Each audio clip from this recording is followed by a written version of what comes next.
Editor Martha MacCallum, who gives us an inside look into the seizure of an American ship. They're my men. They were flying my company's flag.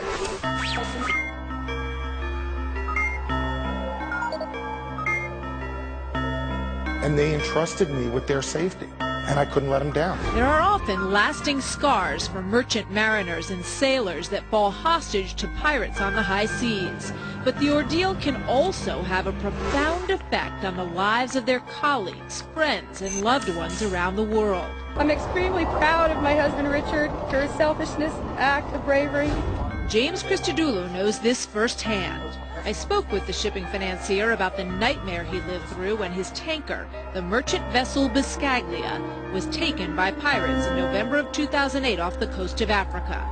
Take me back. Tell me a little bit about the Biscaglia. The Biscaglia was transiting the Gulf of Aden, carrying a load of palm oil from Indonesia to Spain.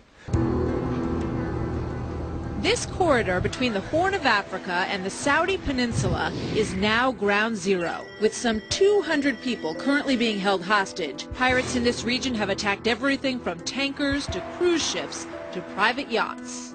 On the Biscaglia, the 28 crew members, 26 from India and 2 from Bangladesh, took special precautions while sailing these dangerous waters. From his home in New Jersey, Christodoulou nervously followed the ship's course. We planned when to transit the area, at what time of day, at what speed, of course high speed, taking evasive maneuvers. What kind of security measures at that time did you have on the ship? We had barbed wires and netting across our decks and on our railing to deter pirates. We had British security guards on board, former SAS and other military guys on board to provide extra vigilance, to help the crew with evasion and defensive responses in the event of an attack. The attacks on ships, they got to the point where the merchant world decided they wanted to start doing something about it.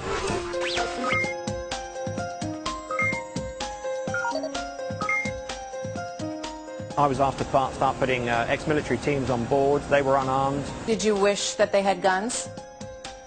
No.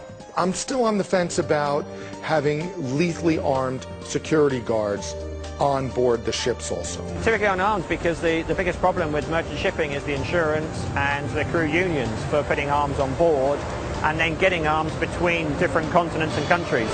Despite the security, on November 28th, 6 Somali pirates attacked. They had 2 skiffs, speedboats, that came at us from opposite ends. We were all getting ready for defensive operations. They still kept coming. They fired their RPG at our ship. They shot AK-47s at our ship, and they just kept coming. So what did the security guards do at that point? Once they saw that the pirates were on board with the machine guns, there was really nothing else that they could do. And to their credit, they actually abandoned ship or evacuated the ship. And I think that was the right thing to do. There was nothing they could do anymore for that hostage situation, and I think their presence on board the ship would have only made matters worse.